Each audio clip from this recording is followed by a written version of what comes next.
Well, good afternoon. I'd like to thank you all for taking a little time to be here today. The secret seems to be out already, so let me get straight to the point. Today I'm officially launching my campaign for the office of Kansas Attorney General.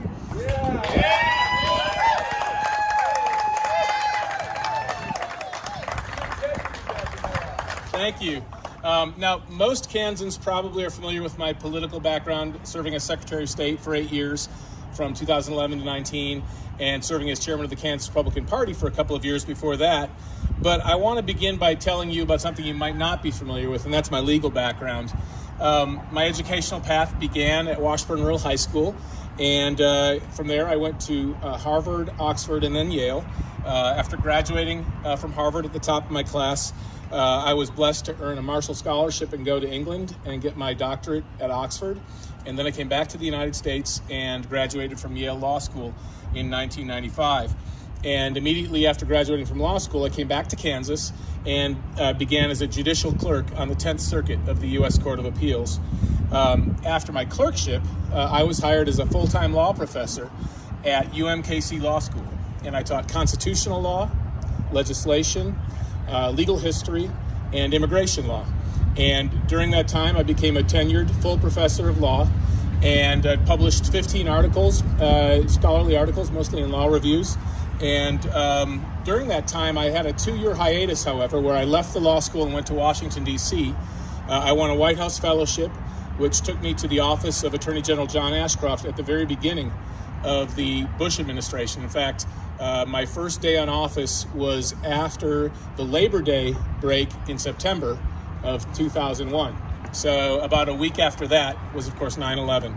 And that shaped my entire 2 years serving as first White House fellow and then counsel to the U.S. Attorney General John Ashcroft. And in that role, I was his chief advisor on immigration law, as well as one of his advisors on constitutional law and the numerous constitutional law questions that the Attorney General of the United States has to deal with. Then I came back to Kansas as a law professor, and while I was a law professor, I litigated a series of pretty highly contentious cases around the country, and I'm not going to list them all because that would be really tedious, but I do want to give you a couple of examples that you might not be aware of. I personally briefed cases in the 3rd Circuit, 5th Circuit, 8th, 9th, and 10th Circuits, but the ones I want to focus on are these. Between 2007 and 2013, I litigated a series of cases that were involved in defending cities that wanted to stop illegal immigration by requiring E-Verify from businesses in their cities, and also by stopping landlords from knowingly harboring illegal aliens. And we won a series of victories in the 8th Circuit U.S. Court of Appeals, which includes Missouri and Nebraska, including victories for Valley Park, Missouri, and Fremont, Nebraska. However, in other circuits, the cases were going the other way, so we had a circuit split emerging, and attorneys on both sides, and the other side was the ACLU, by the way. The ACLU was always attacking these cities. Attorneys on both sides thought the Supreme Court would resolve the circuit split and take one of the cases, but it never happened. So to this day, there remains a split where some parts of the country, cities can take action to stop illegal immigration, and in other parts of the country, cities cannot take action to stop illegal immigration. But regardless, it was a difficult fight, but someone needed to step up, and I stepped up and fought it.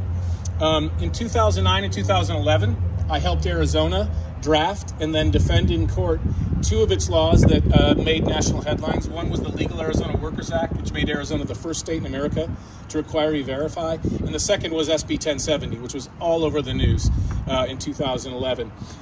We won complete victory in the U.S. Supreme Court in the E-Verify case, and we won a partial victory in the U.S. Supreme Court in the 1070 case. Then in 2012, I was the attorney who represented the 10 ICE agents who sued the Obama administration and brought the first case against the DACA amnesty. And we won a victory in district court in the Northern District of Texas in Dallas. And that victory in 2013 laid the foundation for the Attorney General of Texas to come in 2014 and bring a lawsuit of Texas versus the United States, which went all the way to the Supreme Court and stopped the DAPA amnesty, which was the follow-on to the DACA amnesty. Again, it was a difficult fight, but I stepped up and fought it. As Secretary of State, I had a 100% success record prosecuting various election crimes in the state of Kansas after the legislature gave the Secretary of State's office that authority in 2015. And then you probably don't know about this one, but just a few months ago, in November and December of 2020, I was part of a very small team of Supreme Court litigators and law professors who prepared a case and assisted the state of Texas. And that was the case of Texas versus Pennsylvania, Michigan, Wisconsin, and Georgia. The case that went straight to the Supreme Court regarding the election, the one President Trump called the big one. And that was a case, if the Supreme Court had taken it, it would have almost certainly changed history. But as you may remember, a divided Supreme Court decided not to exercise jurisdiction and not to take the case. But again, it was a difficult fight, but I stepped up and fought it. So that raises the question, why run for Attorney General now? Well, I'm certainly not running for this office for myself. I don't need another line in the resume, and it certainly isn't going to make me any richer, that's for sure. But I'm doing this because so many Kansans have asked me to consider running for this office at this time in history. And this time in history is really defined in large part by the fact that Joe Biden is in the White House. And that has shaped the reasons that people have asked me to run and why I've ultimately decided to run. There's several reasons, but I'm just going to give the three most important. Far and away, the number one reason why I am running for the office of Kansas Attorney General is to stand between an overreaching Biden administration with unconstitutional and illegal executive orders and the people of Kansas.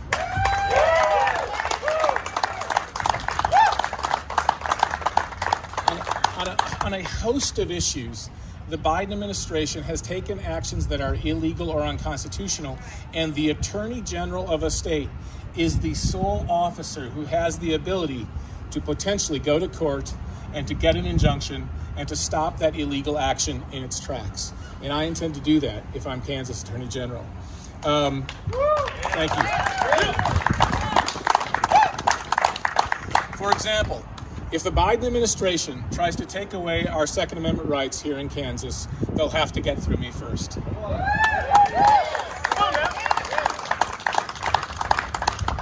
If the Biden administration tries to nationalize our election laws and stop us from using photo ID in Kansas, they'll have to get through me first. If the Biden administration tries to relocate illegal aliens to Kansas in violation of the standards of federal law, they'll have to get through me first.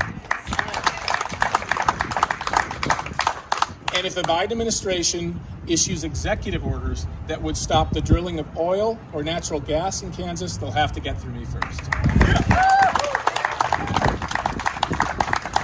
And all of those are things that are either on the table in the White House right now or are believed to be coming from the White House in the near future. These are not hypothetical things. These are things that are quite likely going to happen.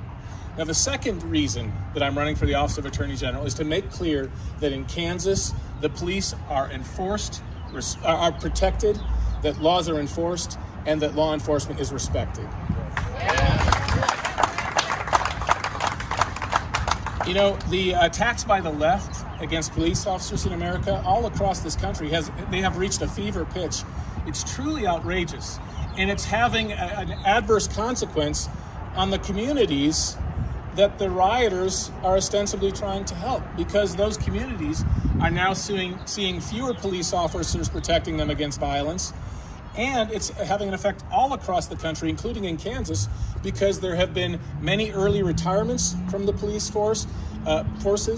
There have been many police forces that have had difficulty retaining officers, and recruiting new officers has become extremely difficult all across the country, including in Kansas. And the Attorney General of this state can take action to make sure that that doesn't happen here. One is to make very clear from the top that we will stand with law enforcement in the state of Kansas. And it's not just words. We can also take actions. We can take actions to put the resources of the Attorney General's office behind law enforcement in the state of Kansas, and that is something that I'll do. The third reason, and then I'll wrap up, the third reason that I'm running for this office is to protect life and to protect Kansas laws that protect our way of life. Whenever a state passes a law to restrict abortion, or whenever a state passes a law that is in some way conservative and protects traditional values, you can bet a lot of money that within a day or two, the ACLU will bring a lawsuit to try to stop that law from going into effect. It has happened in Kansas many times. And when that happens, you need an attorney general with the expertise and the willpower to step in and defend that Kansas law against the ACLU. And there's one thing that I've done many, many times, and it's something I eagerly look forward to at breakfast in the morning, is going to work to fight the ACLU. I will continue to do that as your attorney general. So those are the reasons I'm entering this race, to fight for you. And I simply ask for your vote and your support. May God bless Kansas, and may God bless the United States. Thank you.